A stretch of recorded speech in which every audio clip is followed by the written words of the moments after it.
బచ్చల కూర కూట్ చేస్తున్నాను. అంటే అది కొంచెం డిఫరెంట్గా ఉంటుంది. ఆవాలు జీలకర్ర వేసాను.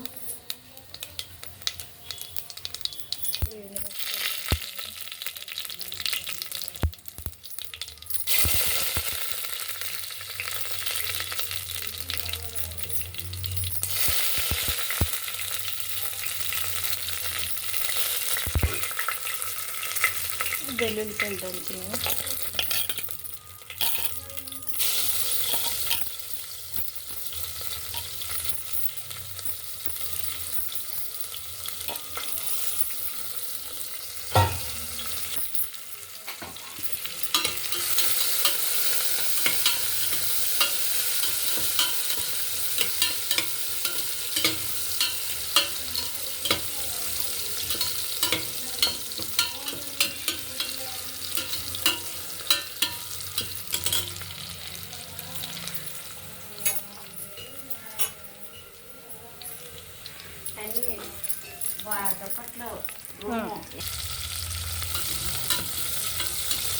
ఉల్లిపాయ వెల్లుల్లి వేగుతుంది.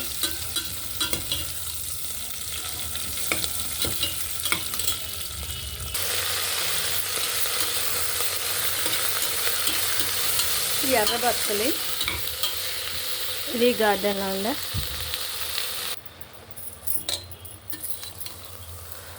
దీని నిండా వేస్తుంటే అలా వేగుతుంటే తక్కువ అవుతుంది. మళ్ళీ కొంచెం ఒకవైపు కటింగ్ చేస్తున్నాను. ఈరోజు అన్నం కుక్కర్ పట్టట్లేదు, వార్పు అన్నం చేస్తున్నాను. ఇంకా దీని నిండా వచ్చి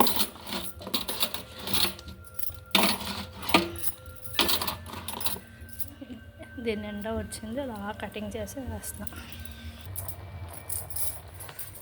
ఈ బుట్ట నిండా కూర వచ్చింది. ఇంత అయింది. కటింగ్ చేసి వేస్తాను. ఇంకా అలా వేగుతుంటే ఇంకా తగ్గుతుంది.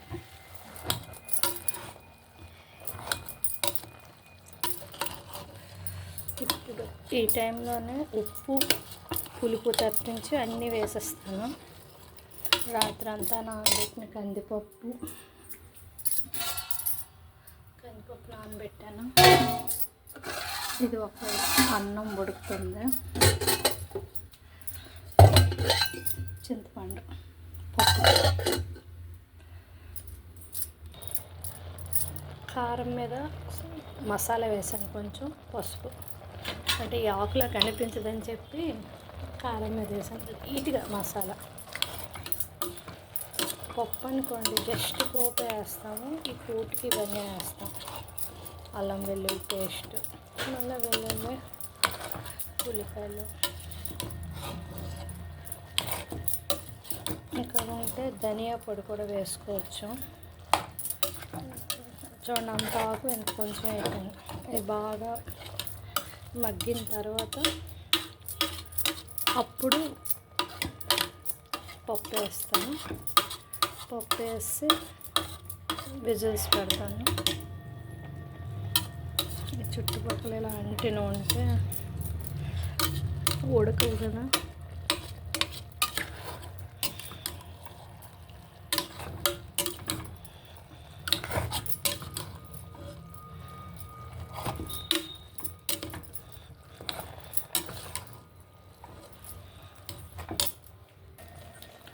కూర మొత్తం ఇలా కలర్ మారిన తర్వాత ఇప్పుడు పప్పు వేయాలి. పప్పు తక్కువ, కూర ఎక్కువ. ఇవన్నీ కూటు అంటారు. కూర ఎక్కువ.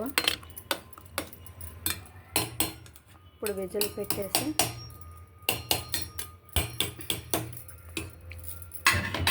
ఉడికిన తర్వాత అప్పుడు మళ్ళా పోపు, ఇంకేంటి చింతపండు, ఉప్పు వేయాలి. అప్పడాలు వేయిస్తాను. ఆయిల్ వెలిగించాను.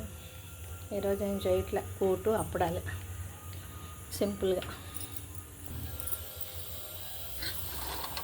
అప్పడాలు వేయించాను. ఆయిల్ తగ్గిపోయింది, అందుకే ముక్కలు చేశాను. ఆయిల్ ఎక్కువ ఉంటే ఫుల్ రౌండ్ వేయిస్తాను. ఆయిల్ తగ్గిపోతే ముక్కలు చేసేయడం.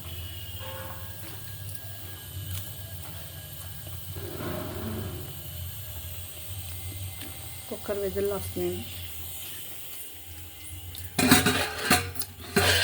అన్నం రెడీ అవుతుంది.